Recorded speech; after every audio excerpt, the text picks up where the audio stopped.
Hello friends, welcome to the Quint.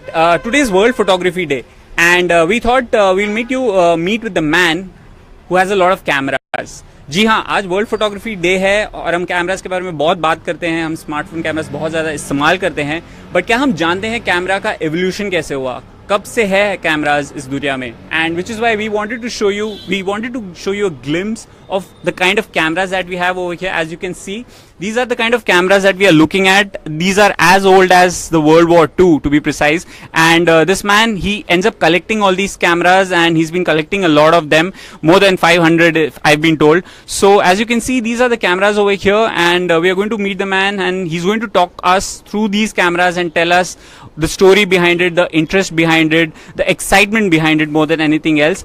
And that's how it is. So without further ado, let's bring in the man over here. His name is Aditya Vij, and he's from Delhi, and 750 cameras is what you told me, Aditya, right? Hi guys, happy World Photography Day. Yep, the number goes somewhere close to about 750, and the idea behind putting these cameras together is to actually manage to retain the history of the cameras, because today we guys probably don't give them that much of a weightage, but we give them a lot of weightage for the selfies, but from the equipment perspective, we don't give them a lot of weightage. Right. So the idea behind putting cameras is to ensure that we have the history of the cameras maintained. We have something which has evolutionized into the last 150 odd years is maintained. So that's what I try to do and put together. So you say you have more than 750 cameras. So can you just talk us through what kind of cameras do you have? I mean, I'm sure you'll have the Polaroids, you'll have the Kodaks, but can you just talk us through the first cameras that you had and what got you into this passion? Because collecting cameras is not something which we are used to, and we don't know so many people. हम लोग इतने लोगों को जानते नहीं है जो cameras collect करते हैं एक पेशे के लिए.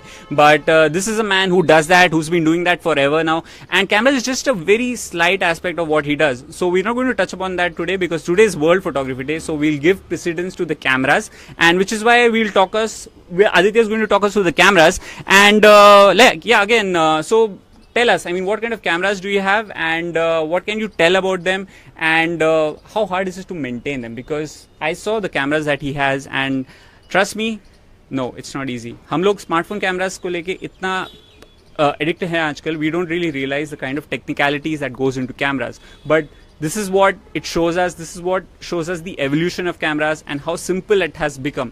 We talk about computers turning into smartphones, but imagine cameras turning into smartphones. That is crazy, right? And that's what exactly has happened. So to touch on the history of cameras is very important, to know the importance, the value that these devices have had. So Aditya, can you just tell us the cameras that you have again, as I just asked you, and what all can you tell us about it? Tell our audience about it, for that matter. Okay guys, if I was to give you a quick insight into the history of cameras, you will see that cameras actually started coming into as a concept in about 1850s in UK. London, we had the London Stereoscopic Company, which was experimenting with the camera. And as a matter of fact, they still have the glass studio, still maintained as a kind of a museum or a mecca of the photography in London, still maintained. 1857, 58 is the era that it was happening. Okay. But the camera is actually for public, when people could go out and shoot a picture themselves, or the photographers, because one, it was a very costly equipment. Number two, nobody knew how to do it. So that started happening in about 1880s. Okay. So when I started putting together the cameras, obviously I could not find anything which was 1850s or 1860s, but my focus was definitely to find a London and stereoscopic camera, so that I have one of the first few mother cameras, let me call it those, because they were the ones from where actually photography came into existence for public. Okay. So luckily I managed to lay my hand. So my oldest camera is about 1884, 1885. That's a London and stereoscopic camera. Okay. And it was a plate camera. Okay. Now I'll show you what a plate camera is. Of course, plate cameras have gone through again an evolutionary phase, but plate cameras actually held forte for almost close to about 40 odd years, 45 years. Plate cameras is what ruled the world, because the technique of the paper changed, the chemicals changed, everything changed, but it was still the plate cameras which were there till about 1930. Still they changed into the film cameras. Okay, now I'll stop you there Sure. because people are excited to see the cameras. So Sure, let's just show them the cameras now. So as you can see, Okay. just Aditya, just show them across. Just Okay, show guys, them I think you can have a look at all the cameras we have here for just a quick glimpse. Then I'll take you to the particular ones. We have only a few here. As I said, I have about 750 here, but we pulled out some iconic pieces and some very nice brands for you, so that you know how important it has been for different companies to have managed to put their cameras together.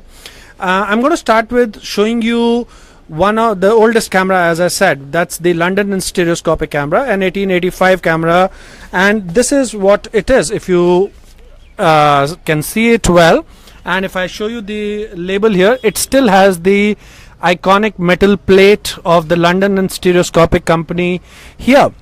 Now this is a Compur. Now imagine 1885, and the name of the camera used to be Compur, C-O-M-P-O-R. We started talking about computers only about 100 years later, but the term and the name existed. Now let me show you through this, and if you see the advancement and the art of this camera or this piece, you'll be surprised. We talk about evolution in technology now, but if you see this, let me show you this. Look at the complexity of the machine, look at the situation that it is there, look at the bellows which were built.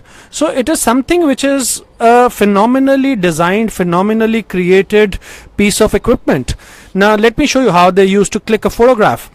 Now you see this screen here. Now you need to actually slide this open, and they had the plates. The plates would slide in. I have a plate here. Let me show you the plate.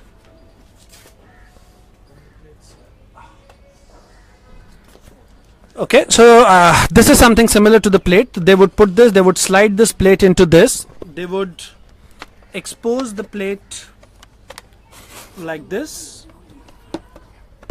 They would expose the plate like this and shut the shutter down. Take this plate out, close this back, and this had the photograph in it.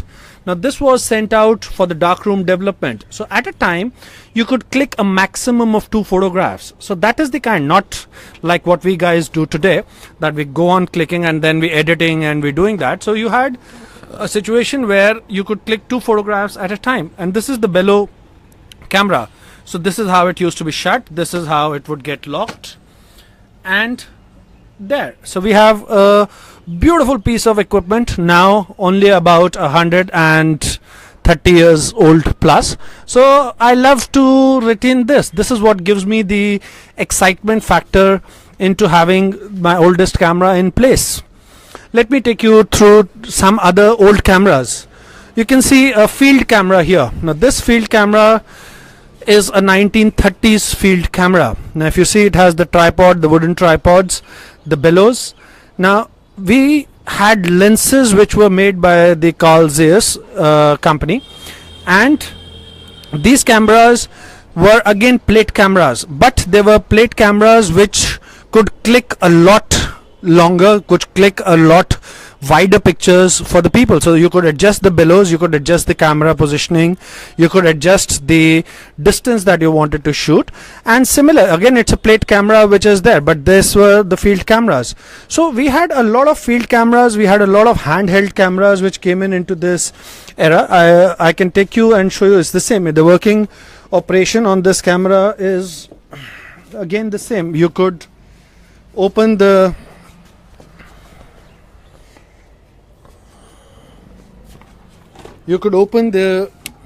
screen here, and you could see, adjust the lens situation there, and you would close again, slide the plate in, slide this back, and have the photograph sent out for development. So this is how the situation of the bellow cameras and the plate cameras held forte for almost about 45 years. Now once the plate camera situations went on, I have almost close to about say about 120 or different plate cameras.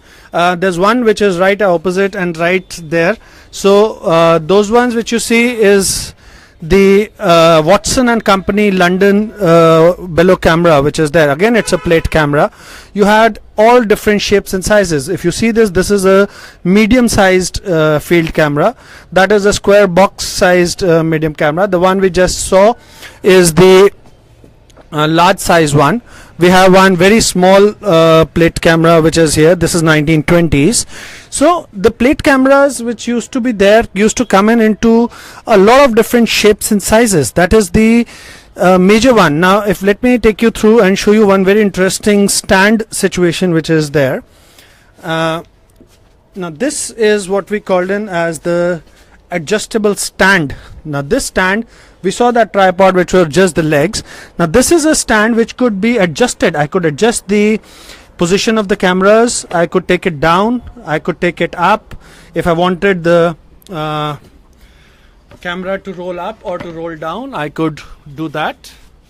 So I could roll it down. If I had to click it, I could roll it up if I wanted to. I could change the angles if I wanted to. I could tighten up, change the positions. I could raise it, I could drop it, I could bring it back, I could bring it closer.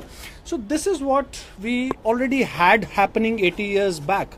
And being able to preserve this 80-year, 90-year-old cameras in their form is what excites me and should be something that people should understand. That is why I try and put these together. Exactly, and in terms of excitement, I think you've missed out on the best one, the World War II camera that you have. And what Aditya told me is that these cameras are something which were used inside the aircrafts by the army, the pilots over there. And so yes, Aditya, yes, absolutely. So we'd like to take a look at those. And also, as you can see, there's a lot of cameras over here, the series, and people are asking whether these cameras work. So what I can tell you is that there are a lot of these vintage cameras, and sometimes what happens is it's very hard to maintain the way they work, the way they function. So it'll be interesting. But yeah, again, so this is the camera that we are talking about. This camera was used during the World War II. And Aditya, can you just talk us through what exactly it is, and can you show the stamp which actually shows that how it works and stuff? So as you can see, this is the World War II camera, and he'll show you the badge over there that basically says that US Army Air Force aircraft camera. So as you can see, it says US Army Air Force camera, and this, as according to Aditya, was used by the pilots inside the aircraft, right? Yeah, this is basically what you see is aircraft camera, and was widely used during the Second World War by the American forces because they used to click out their targets and would then bring it down so that they knew exactly where to drop the bombs. So, and it was a very, very interesting piece of gadgetry. Why? Because it's unlike all the other cameras. As a matter of fact, it doesn't look like a camera. Most of the people, or as a matter of fact, the first time I saw it, I was like, this is not a camera. But you realize it that it had a totally different purpose. It had a totally different concept and why it was used. So it had something which is a lens which is showing you where it is. It would click a picture.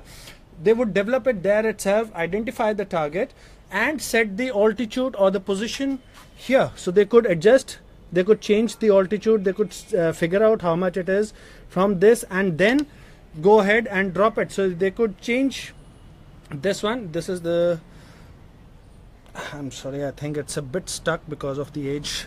Okay, I guess they get the drift, I guess. But yeah, as you can see, I mean, this is something which was used. Okay, and he's definitely going to do that because there's a lot of mechanics in there, technicalities, a lot of springs used in there, a lot of grips being there. So this is the kind of intricacy that we're talking about in terms of, look at this. I mean, does that even give you an impression that this is a camera? That's the kind of architecture there is there inside this one. You see, if I was to look at another camera from the 1940s, I would see a film roll because the films had started and taken over the plate cameras by then. But this width of a film roll was something that was not existing for the masses. It was not there for people to normally click the photographs. So this width, so this would run, these are the two rollers where it would run on, and this is a very simple mechanism. It would just click a picture here and let the camera go. So this is the handle, so this clicked and gone. So next picture, ready for the next picture.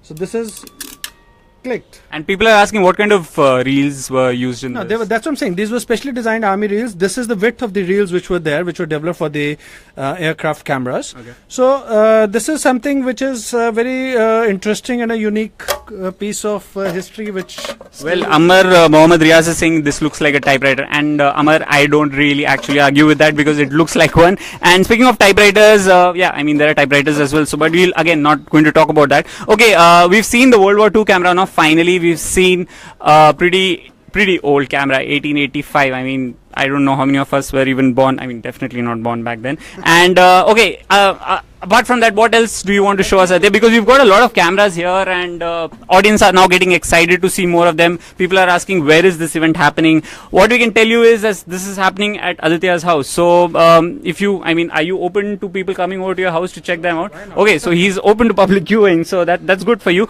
Okay, now what else are you going to show us? Now, Yeah. if I talk about India, being able to click a running movie was something that we guys were exposed to probably in the 1980s, late 80s. 1990s, all of us had our movies of the Shadi being shot and seen on the VCRs and seen like those. But back in America in 1952, a normal man on the street was able to click a running reel and run it on a normal projector to be able to see a running movie. So what we have here is an iconic camera, which is a movie camera. Now a movie camera 1952 is what it is. If you see, this is made in USA, you can see that. So let me show it to you how it works. So it would be held in the hand like this. They would go winding the reel.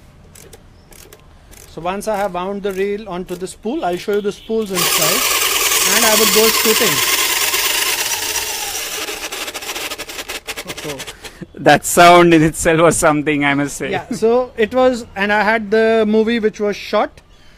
So then I could take out I would open up the reel from here. This is the opening mechanism that you had here. I would open up the box, take out the film spool, and I could run this on my projector. So 1952, you were talking about the same world, two different corners of the same world, and in one corner, almost approximately 40 years ago, we were managing to see running movies or running pictures, while in India we only managed to see them coming into India. So some of us, when I'm saying some of us, means some of the Indians were obviously traveling and they knew, so they would pick them up, and luckily that's what makes me able to collect them today, because they all picked them up. Not that I have gone to the Americas to pick it up. Right. They've all existed here because somebody or the other who would travel or who had his relatives there and he wanted to bring it, would bring it to India, and they had these unique pieces which were there. But let me tell you, the effort to bring in so many cameras, more than 750 of them, is not going to be easy. So please, if you're going to try this at home or with your life, just make sure that you have enough passion to do that, because Aditya has, because he says that he's not good at photography, but that doesn't really matter. As long as you know what you're doing, what you're collecting about, then I guess it doesn't really matter do you know the art or not. Okay, what else we are going to see? And one question that people wanted to ask is like, what kind of aperture levels do these cameras had? Again, don't ask me technical questions, guys. Ask me the art questions. I can tell you the art component into it. I can tell you the factors which were going into it. The apertures, the lenses, the directions. I actually don't get into it. I only look at a camera from the perspective of how did it evolve, what was the new concept brought into it, when did it happen. So I see it from a very historical aspect. I see it from a change in the era aspects. So that is what I look at and do. Let me show you a few very interesting things as well simultaneously, since we're talking. All of us have studied in our school the pinhole camera story, right?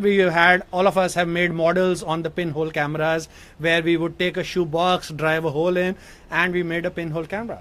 But the fact is that we had pinhole cameras existing and being sold in the market.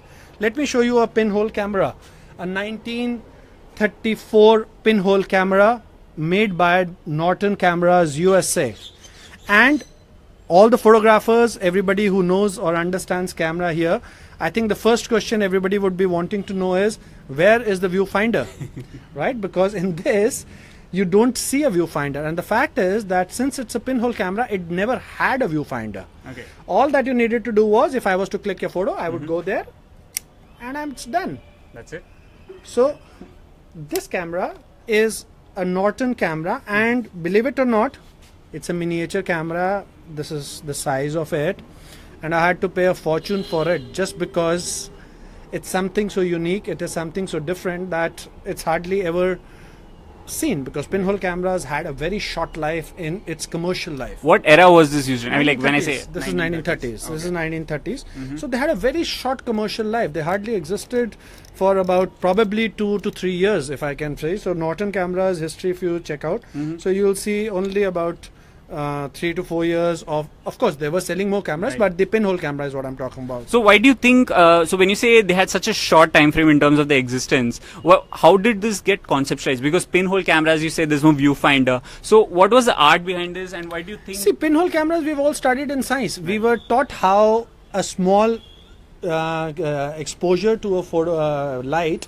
can be developed into a film. So that is what they tried to change from the plate cameras, and tried to work out or sell a pinhole camera into the market.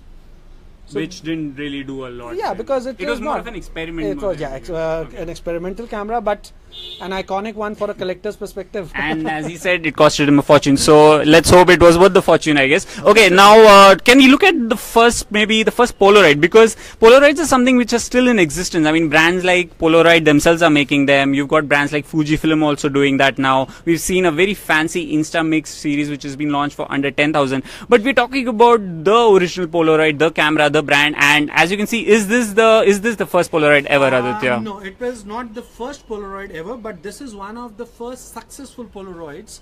This is a 1967 Polaroid sold in the US. Now again, if I talk about the American state of affairs,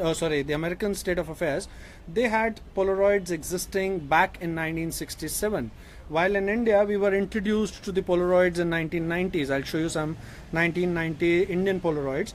And again, it's a very fancy camera. That's what I like most about them. Today, even if we have very high-tech cameras, even if we have very, very clear high megapixel cameras which can click beautiful photographs, the art of the equipment was there to be seen when it was. Let me show you how this closes and how this opens. So this is how it used to close. I press this and the bellow closes. So this is how the bellow closes. This is how the box closes. And I could swing it in and carry it around, right? So if I see it, now this is a Polaroid 330. I'll show you another Polaroid as well, which is just come in a year later. So this is how it is. I lift this lock, open up the Polaroid, and here I am ready to click a Polaroid photograph, right? With my box. Just like all other Polaroids, you can get pictures in instant. Yeah. It's a picture which is here. You can just pull it out from here. Okay. You just pull out your picture from here, and it's there. Okay, and how long before a picture gets totally executed? The time to dry, 2 minutes. 2 minutes. Okay. So the Polaroid has been something which has been forever, and as you see, we've got the evolution of Polaroid happening now. But this is a camera which is complex, but as beautiful as anything. Now this one is interesting because I'm still trying to figure out where things are and what these things are. But this again is a Polaroid. So let's ask Aditya what this is about and talk us through what this is. Now, if you see this is a Polaroid made in India. Surprisingly, right? Because it looks more complex, but it's something which is made in India. If you see, it's been made by In a Snap. So it has been made in Goa in collaboration as such. So this is a Polaroid camera which was developed in the 1990s and was brought into the Indian market. It had again a very short life period. And if you see, it had 4 lens options. You could choose. You could rotate and you could choose which lens did you want to get the picture out from. So this had a very different, unique concept which was there. So this is how you would be able to click it. So you had this as its flash, and again it was something where you had the choice of choosing a lens, or you could use different lenses which came into the Polaroid story. So Polaroids again have a huge history. Even today, as a matter of fact, I laid my hands on a talking Polaroid. So-called talking Polaroid is what it was. Okay. So I have that in my collection as well. So Polaroids have different shapes, sizes coming in.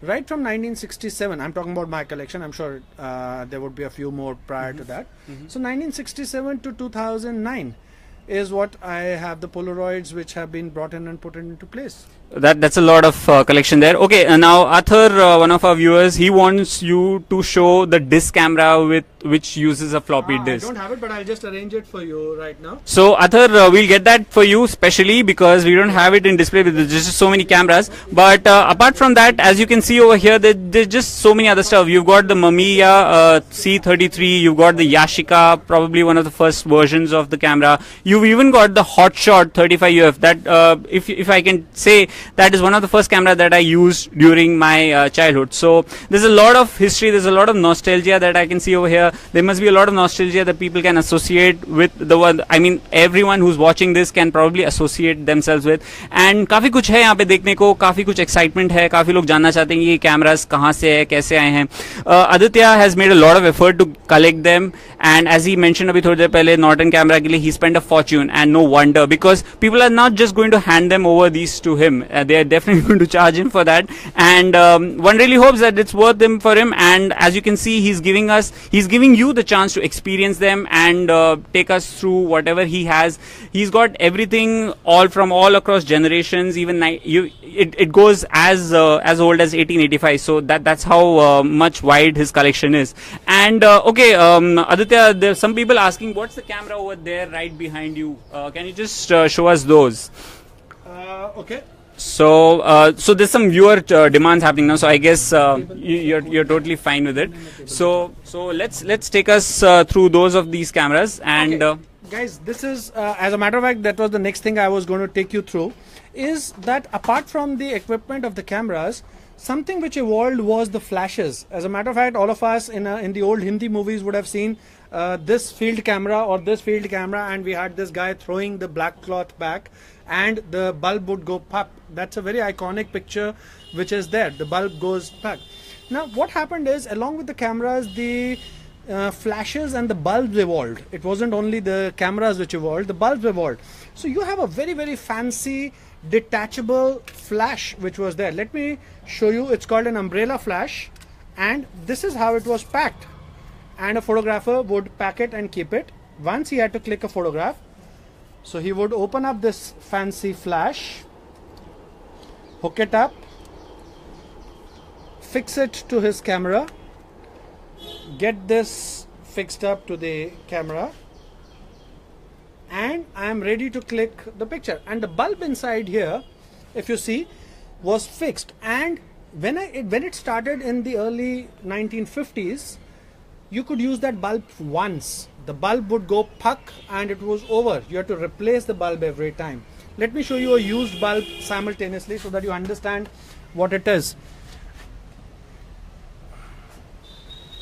Here, if you see this is again another iconic. This one, if you would have seen some vintage photographs, you would see this very common. So I would have the TLC camera, I would have the flash, and once I would click, it would go pop. Now if you see that at this bulb closely, guys, I hope you can see it. You'll see that the bulb has fibers inside, all the fibers spread out inside. That's because it's been exposed. It's no use now. Ideally back then they would throw it out. So every time that I had to click a flash photo, I would need a separate bulb. So these guys would carry almost 5-6 bulbs simultaneously, and flash would only be used as and when and if required. And back then, how much would a bulb cost for them to replace? I won't know that, but I'm sure it would not be less than about 8 annas, 7 to 8 annas. We're talking about annas now, so that's how old these cameras are. Okay, now taking it forward, so I guess you finally got the disc camera, or I think we'll be still waiting for them. So in the meanwhile, can you show us something more? Can we have the Mamiya C33 okay. now? Mamiya is what we have here, and Mamiya is again an iconic brand. Now it's a professional camera. It wasn't used by people normally in the streets or on the roads. So you had a Mamiya which could be opened, adjusted. So this is how the Mamiya was, and You could wind the film. This is the TLC. So this is where I would place it. Rotate this camera for the film. Put it here, and when I had to go adjusting, so this is where I would go how much distance I wanted. So unlock lock mechanism. It had all the mm's, the feet and the angles marked. So this is what a Mamiya used to be. So Mamiya was a Japanese camera. You see, the evolution also is interesting to see which part of the world how technology changed. If I look at the history of cameras, we've traditionally survived for almost about 75 to 80 years on the British or the US cameras, right? So when we've survived on the British and the US cameras, it is only in the late 70s or early 80s that you had the Japanese and the Korean cameras started moving in and roaming in. And Mamiya caught hold of the imagination. Of course, now we all talk about Canon, we all talk about Nikon and our Japanese ones, but only till about 30 years back, the Germans, the UK and the American cameras ruled the world. So Mamiya was the game changer for the Japanese in the Indian market or the global market of cameras. So that's why it's considered, the Mamiya C33 is considered to be a very iconic camera. They're asking from which year is this camera from? It's 70s, it's late 70s. So that's what I'm saying. That's where the Japanese cameras came into the existence and started taking over the world and changing the world photography situation. All right, and so these are the cameras. I mean, we can keep going on and on and on because today is World Photography Day, and what better day than today to actually talk about cameras. But there are a lot of more other influences that we have to see. There are a lot of brands. We usually talk about the Nikons, the Fujifilms, as Aditya said, and the Nikons and all. But there's so many other brands which are there. They've been there. They've been through the tough times. You've seen brands like Kodak now. They're making smartphone with supposedly good cameras. I'm not really sure how they good are, but we have the old version Kodaks over here as well, Aditya. So let me show you the used bulbs we just saw. so he's definitely got an eye on the bulbs now. So as you can see, these are the used bulbs, and they're pretty much useless now, if I can show. Yeah, and but these were pieces. Right, absolutely. And that's exactly what we are here for. And what do we have apart from that over here? Let me show you another very iconic camera.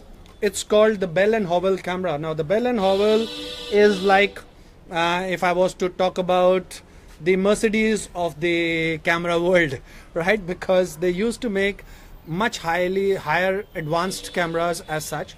So this is a film camera. Again, this was used for even air photography or moving photography, which was there. So this is a Bell & Howell camera which is there. You can see the Bell & Howell 70DR.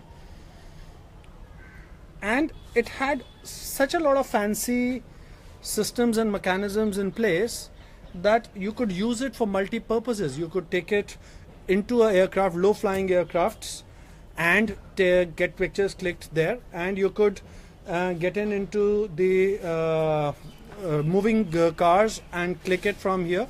So this is where the Bell & Howell cameras started making their mark. And if you see the packing, it's even fancier. Let me show you the packing of how this camera used to come. So let's take a look at how this camera is packed, and I'm pretty sure it's going to be quite vintage. Howell, if you see, so I have a branded suitcase in pure leather which used to come in. As I said, we're looking at the Mercedes of the camera world.